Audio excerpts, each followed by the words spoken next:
আসসালামু আলাইকুম সবাইকে। আজকে আমি রান্না করব বাইন মাছ। সো এখন সেটা ম্যারিনেট করে ফেলতেছি। প্রথমে আমি দিয়ে দিচ্ছি এখানে 1 চামচ রসুন বাটা, তারপরে দিয়ে দিচ্ছি এখানে একটু আদা বাটা, তারপরে দিয়ে দিচ্ছি এখানে জিরা গুঁড়া, তারপরে দিয়ে দিচ্ছি হলুদ গুঁড়া। আর আজকে আমি এখানে গুঁড়া মরিচের পরিবর্তে আমি এখানে একটু বাটা মরিচ দেব। এই হচ্ছে আমার বাটা মরিচ। তো আমি আজকে বাটা মরিচ দিয়ে রান্না করব।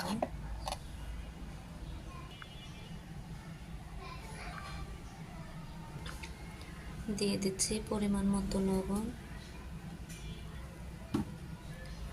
লবণটা আপনারা সবাই চেক করে দেবেন।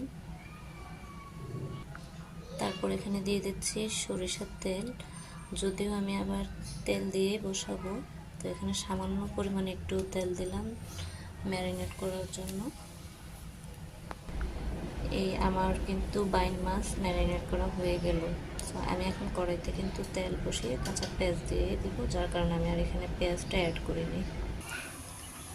তো আমার কড়াই গরম হয়ে গেছে, এখন আমি এখানে তেল ঢেলে দিচ্ছি।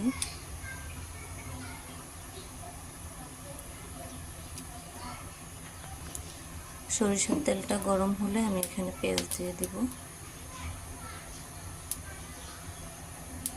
এই যে আমার তেলটা গরম হয়ে গেছে, এখানে ধোয়া উঠতেছে।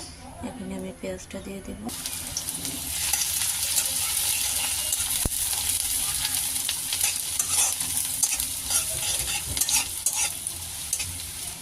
পেঁয়াজটা যখন ব্রাউন কালার হয়ে আসবে, তখনই আমি আমার ম্যারিনেট করা বাইন মাছটা দিয়ে দিব। এই যে আমার পেঁয়াজটা হালকা ব্রাউন কালার হয়ে আসছে, এখনই আমি মাছটা দিয়ে দিব।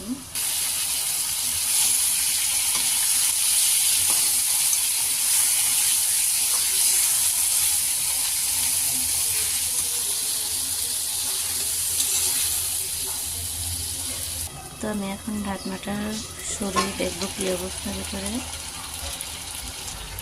আমি এখানে একটা আলু কুচা করে কেটে নিয়েছি, এখন আলুটা আমি এটার সাথে দিয়ে দিব। এর উপরে আলুটা দিয়ে দিচ্ছি। আমার কাছে এই ধরনের মাছের সাথে আলু কুচা করে দিতে ভালোই লাগে।